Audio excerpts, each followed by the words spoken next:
Welcome back to the McCann Dogs podcast. This is episode 45, and I'm excited about today's topic. This is a really important one, I think, for anyone who is currently training a dog, or anyone who maybe has trained a dog and feels like some of those skills that your dog once knew, aren't as sharp as they once were.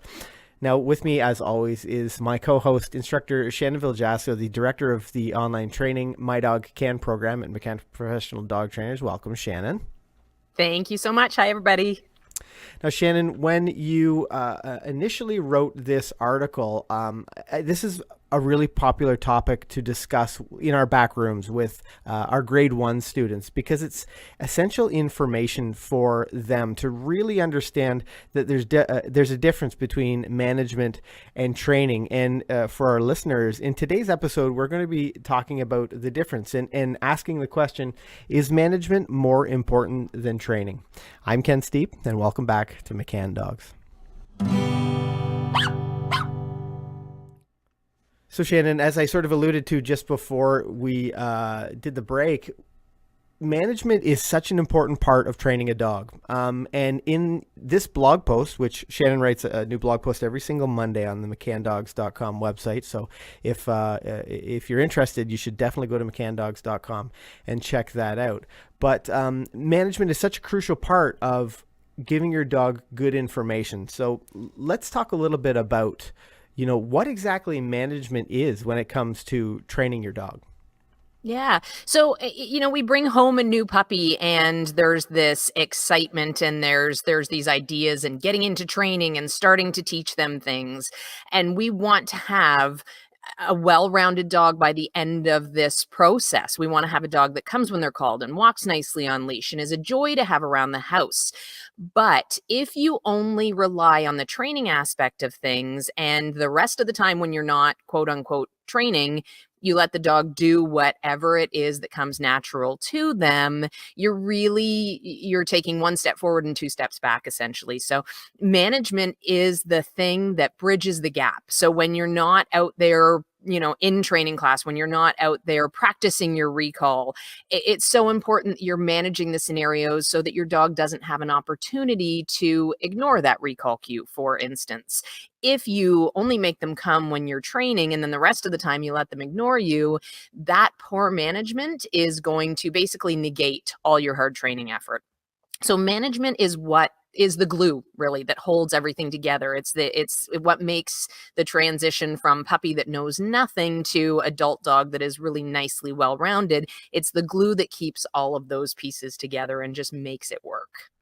It's such an important topic when it comes to having a puppy.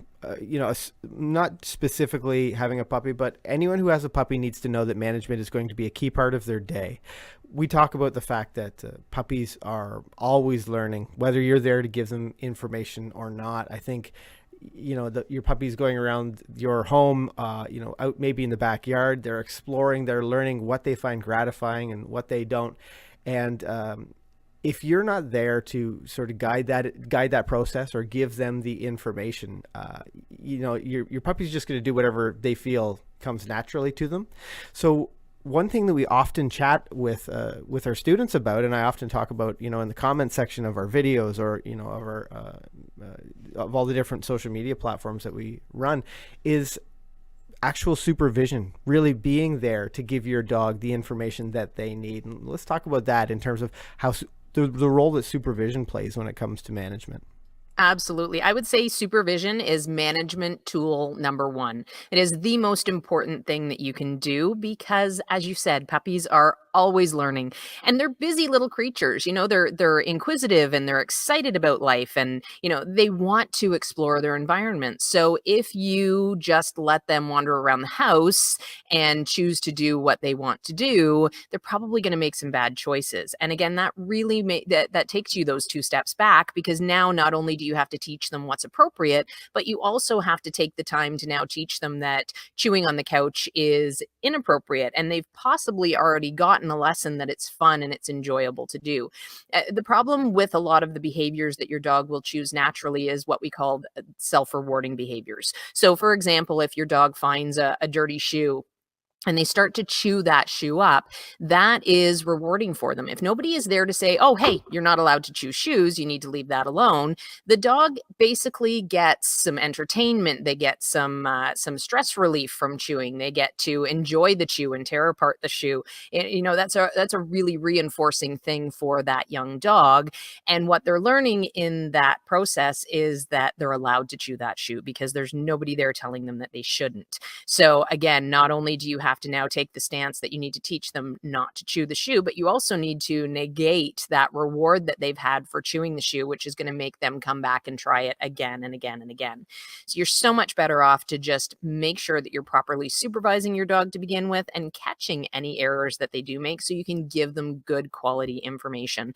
And I always say that, management will be something that you have to use for the entirety of the dog's life, but it tapers off. So, when you've got a young puppy, you're managing them probably 100% of the time. And when you get to the point where you've got an adult dog that knows the rules, it's really simple management because they've already learned to sort of govern themselves a little bit. They've learned to make the right choices, and they've learned to offer the right behaviors that actually do bring them good rewards. And hopefully, if you've done a good job managing, those rewards will align with what you would like your dogs to do as well. I think supervision is probably one of the most common suggestions I make to students, whether they're having a problem with their dog digging in the yard, or they're having some potty training challenges, or the dog is barking, at the window. Supervision can really help them through all of those processes. And the key is management. The key is knowing when those things might happen. When your dog may have an accident in the house because their pattern. They went outside, but maybe they didn't have a pee.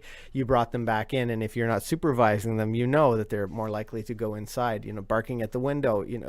Managing that situation, not allowing them to sit and stare at the window the entire time unless you're there to supervise them and train them through that behavior.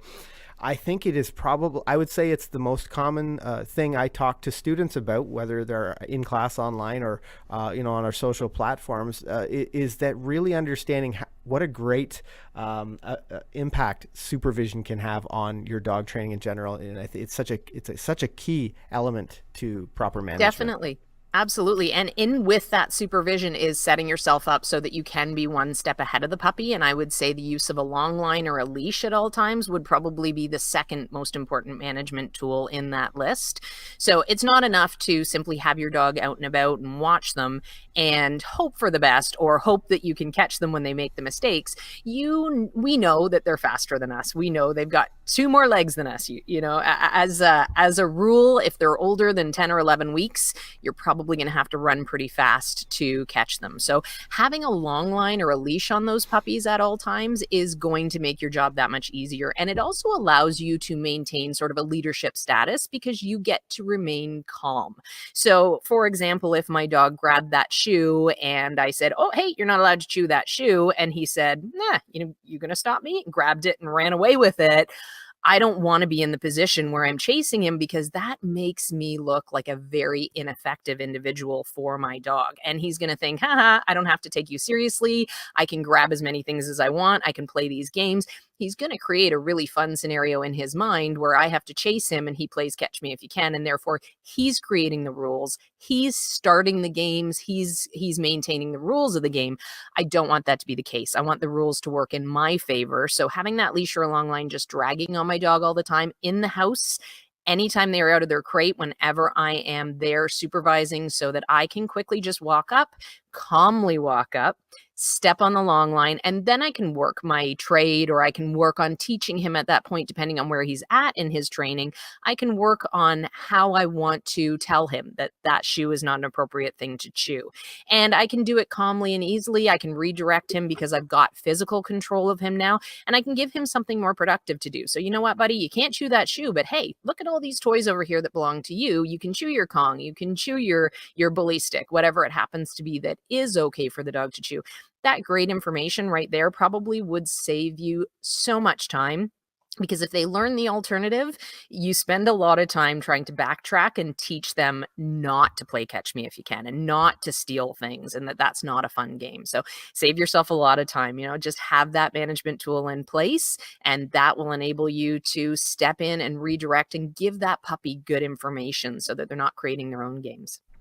And another tool that we often talk about with our puppy owners is using the crate. Now, I am such a huge advocate of the crate for numerous reasons, but as a management tool specifically, there may be no more important tool than the crate.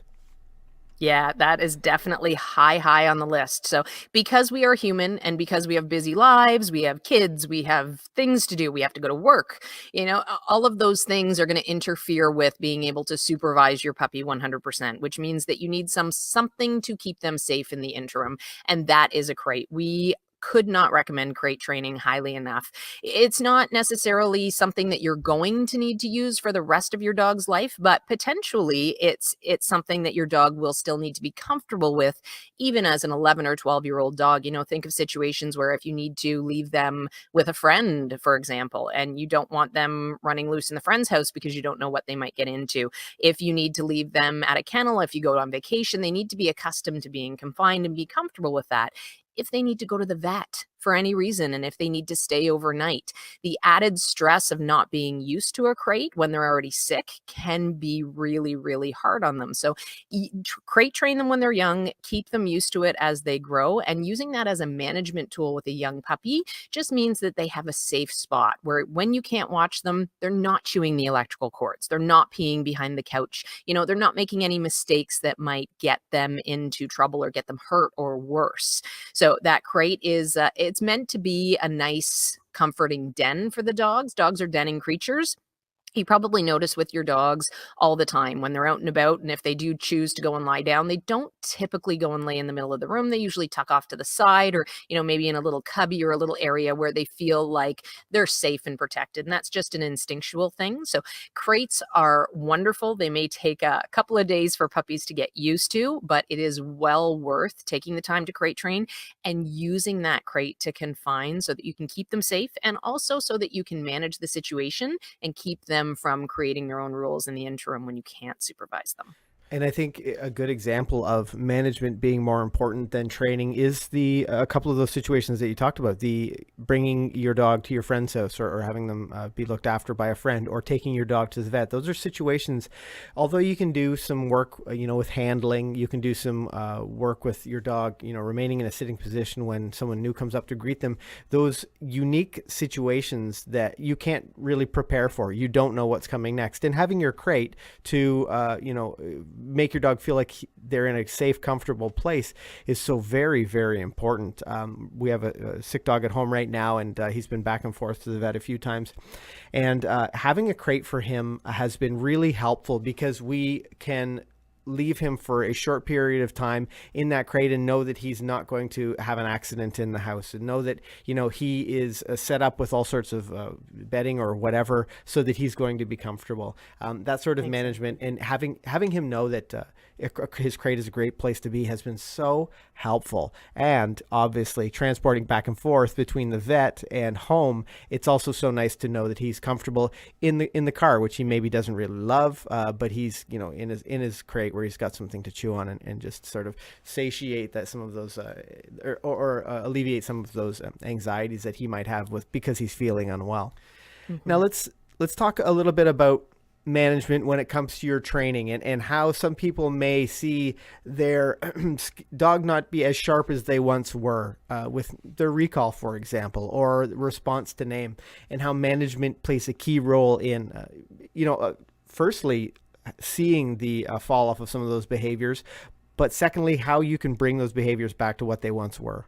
Most definitely. And with dogs, they're living, breathing creatures. There's that whole use it or lose it thing. So If you start to see your hard-taught obedience skills starting to slip, that is the opportunity to be honest with yourself and recognize, no dog is perfect. They will not on their own remain perfect because they have their own wants and needs. So sometimes their desire to sniff an area in the park will supersede your desire for them to come when they're called.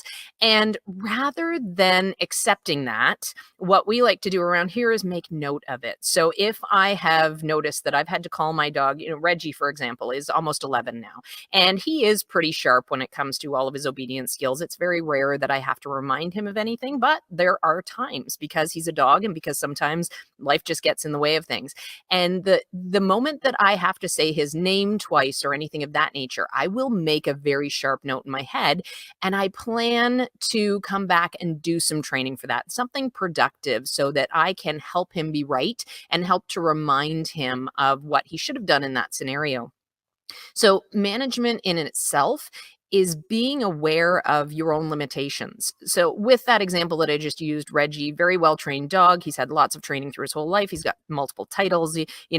Life is great with Reggie for the most part. But those occasions where I have to remind him, I don't ever want to just go, you know what? He's 11 years old. I don't need to train him or I don't need to manage. No, I still want to be able to enjoy my life with Reggie, trust him off leash. So I need to work that into my training plan with him. And it's usually a piece of cake if I've recognized quickly that this is starting to slip. It's usually a piece of cake to go back in my training and just do a couple of lessons, bring out his shiniest, most desired rewards and work a great training session with Reggie on response to name or response to that recall cue or whatever it was that was lacking in that moment.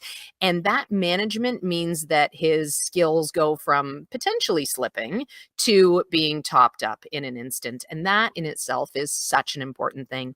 Now, the other end of the spectrum, when you've got a dog that's in training and you're using management in your training, knowing your limits is so, so important. So, for example, life is busy. We understand that. Sometimes you can't be the perfect dog trainer. Sometimes you can't dedicate. You might spend a week where you haven't had a chance to get out and practice the recall. And that is okay as long as you don't expect the dog to still be responsive to that recall if you haven't spent the time training it.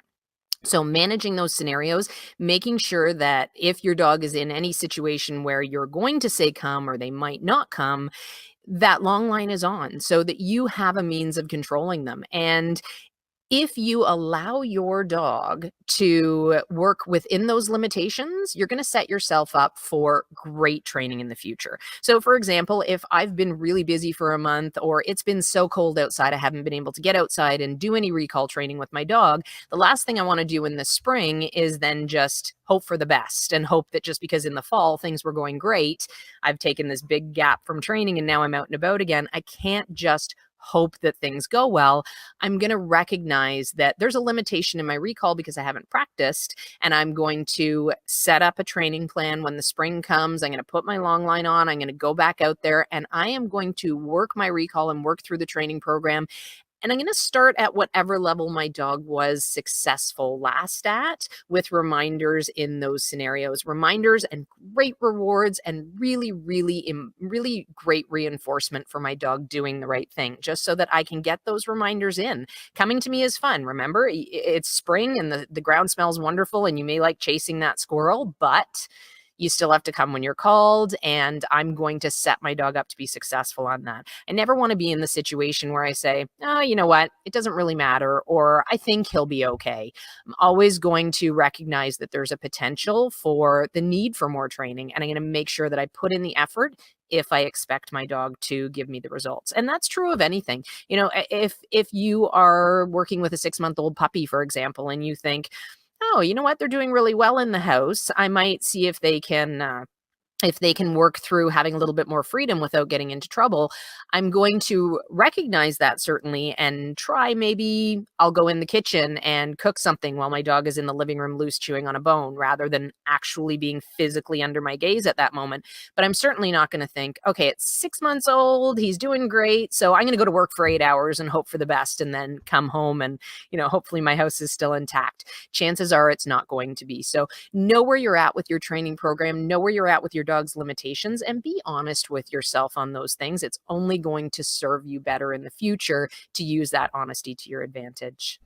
And I don't know when our listeners might be listening to this podcast, but we're recording this in early December, and the snow is falling and things are changing. So anyone who has had a puppy that is, 6 months old or maybe even 7 months old or younger, they have a puppy who has never seen snow. This is a new experience for them. And to be a great trainer for your dog, you need to set them up. You need to manage them well, have that line on, be working on those skills, as Shannon mentioned, that you were successful at, when you left off, because this is a new experience.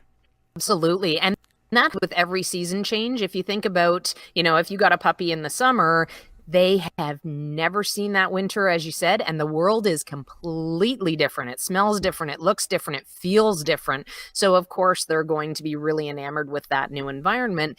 And that is a great time for you to be working on just reminders with your training and reminding them how wonderful it is to listen and that not listening is not an option as well through the management skills. And the great part is that training is fun. It's something that you can spend a few minutes with your dog and work on their response to name if if you've identified that as one of your areas that you want to work on, or working on your come command. I mean, it's gratifying for both you and your dog, and it also has a great impact overall on your dog's listening skills. Definitely. Absolutely. If your dog looks to you for advice or advice and information and direction, rather than going off on their own and doing their own things because they haven't been managed well, that dog is going to be in the habit of looking to you. And it makes it so much easier to teach them the important things if you've done well with your management skills and they're used to sort of deferring to you or waiting for information and guidance from you. So that definitely will work in your favor. Now, one place that we often have these types of conversations, management, training, the differences that between the two, is in our My Dog Can group. And Shannon's the director of the My Dog Can program. Shannon, can you tell us just a little bit, or tell our listeners just a little bit about what the My Dog Can program is and how they can become a part of it? Yeah, you bet. So My Dog Ken is our grade 1 program adapted for an online environment. And I like to say it's plus because we have wonderful ways of feeding more dog training information to our My Dog Ken students. And I didn't even realize that when we first started the My Dog Ken program. I thought, okay, great, it's going to be basic skills, piece of cake. But there's so many things that come up. People ask about things that I never would have thought they would ask about. So we get into these conversations and they're actually thinking like dog trainers, which is wonderful. The nitty gritty of the program is basic skills. We teach them to teach the dogs to come when they're called, regardless of what distractions are out there. And our program is very, very well known for the results we get with recalls. We have a fantastic recall program that we have refined for 36 years now that we've been in business since 1982. So that recall, if you put in the work, you are going to get great results. Even if you have a dog that has learned to ignore you when you've called them to come, there's no reason that you cannot get great results with this program if you put in the effort. We teach walking on lead skills, so nice walks with your dog through the city on a nice loose lead. And we also teach stays, both sit and down stays. And stays often are not something that people think is important in their repertoire, but just like management, there's so many reasons to teach stays, and those include things like emotional control, teaching your dogs to be able to keep their mind in check when there's distractions flooding all around them is such an important thing, and that is going to transfer into value for you when you're walking down the street and they see a squirrel or a dog, and it's going to be so much easier to stop them from lunging to the end of the leash for that thing if they've learned to have emotional control, and stays are such a fantastic way of teaching that. The program itself is 8 weeks in length. So you get videos delivered for all of those skills each week for 8 weeks, but you actually get access to the program for 4 months. And that gives you access to support. You can call our office. All of our office staff are great dog trainers as well. They're all professional dog trainers as well. You can email us, you can send us videos. And of course, that Facebook group that I mentioned where we talk about all sorts of things back and forth. It's such a fantastic way of starting to really understand how dogs think and starting to really think like a dog trainer. It's been such a nice side effect of this program. And what's really awesome is that, some of the students might think that, I'd love to be able to train at home, but I think I need someone there to sort of guide me through the process, or there to, answer my questions. And that's really what we've provided. You and I have worked on this creating this program for a long time. And we're at a point now where, it is perfect. I can't wait to see what sort of new and exciting things we're going to bring to it in the upcoming months. I know Shannon and I have a couple of ideas planned for like our Facebook group and some new things that we're going to be adding to the program. But we're there to help you through it. That's really one of the huge benefits, is that if you're a member of the My Dog Can program, you essentially have access to a dog trainer from your home. And I think that's a really valuable tool for a lot of people who aren't quite sure whether, online dog training is for them. It is, absolutely. The other really, really wonderful benefit is that you do it at your own pace.